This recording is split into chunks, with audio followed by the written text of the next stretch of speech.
Hey kids, Miss Patty here, and I just want you guys to know that I'm praying for you and that we miss you, and I've really appreciated the ones that have filled out the questions, answered the questions, and sent them in to Miss Rachel, and I hope that you'll continue to do that and just follow the stories and enjoy them. This week we're starting with the same story with the Willow Valley kids, but this time it's titled The Animal Shelter, Chapter 1. So the snow was finally melting in Willow Valley after 2 days of bright, nearly warm sunshine. The heaps of dirty snow that lined the streets melted away until there was just gray patches of snow here and there in the shadows. Now water was the problem. Even the stream running through Willow Valley looked more like a rushing muddy river. The pond grew to nearly twice its normal size, overtaking the willow trees and threatening to flood the clubhouse. That was the one reason Buddy wanted the Willow Valley kids to meet at his house on Monday afternoon, instead of meeting in the clubhouse. The other reason was the puppy. My parents said we have to decide what to do with this puppy, Buddy told the others as they stood in Buddy's basement where the puppy was. He had kept the puppy at his house for the last 2 days since they had come back from the farm. "Will your parents let you keep him?" asked Terrence. Buddy shook his head. "Nope. He's a cute dog, but he's already chewed up Katie's pacifier and one of my dad's shoes. And he keeps barking and crying at night. My mother's about ready to throw him in the pond." Heidi, who was putting the puppy on her lap, wrinkled up her nose. "What this dog needs is a bath. Did you give it a bath when you came home from the farm?" she asked Buddy.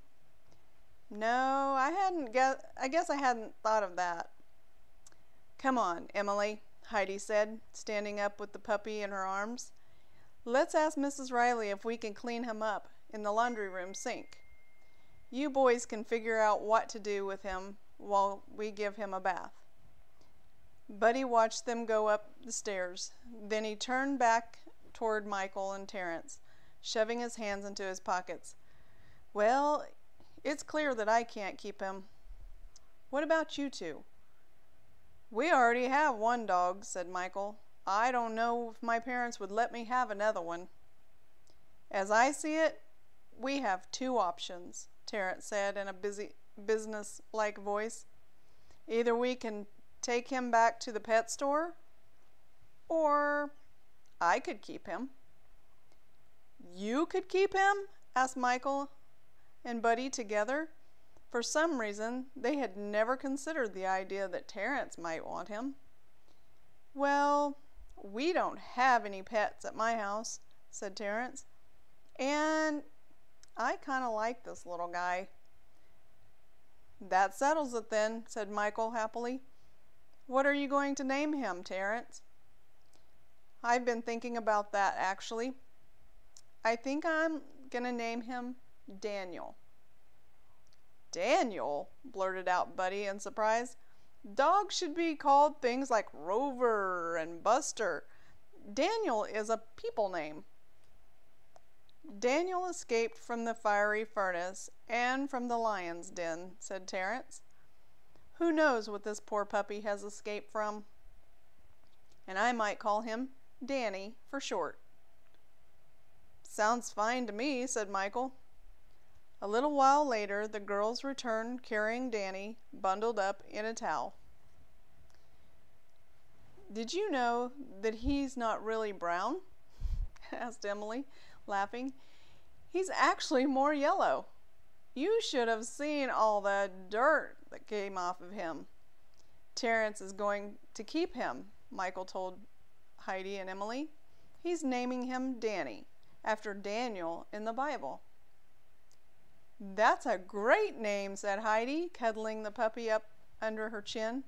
"And since Terrence is keeping you, Danny, we'll all get to see you anytime we want." Here's his collar. Emily handed the cheap strip of plastic to Terrence. We took it off to get him clean. I guess you'll probably want to buy him a nicer one. Terrence didn't answer. He was looking closely at the dirty collar. Something's written on it, he said. Michael frowned. We know that. The name of the pet shop is printed on it. No, I mean on the other side, said Terrence. Someone wrote something in ink. It said Mass, and then there's a number 473. I wonder what that's all about. Maybe it's a clue, said Emily. Can I see it? Terrence passed it to her. It must be an identification number or something, she said, looking at it. Mass. M-A-S. Those letters don't match the name of the pet shop. I wonder what they stand for. Well, the puppy had to come from somewhere near the farm where we were. Maybe we could look in the phone book and something with M-A-S in the name.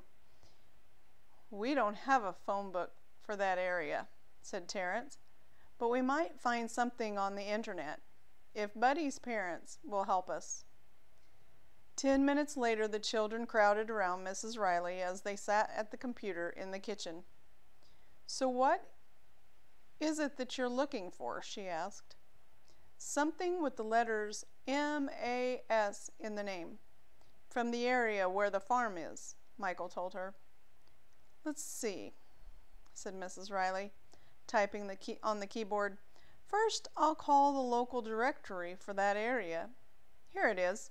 The list isn't too long since it's mostly farms out there.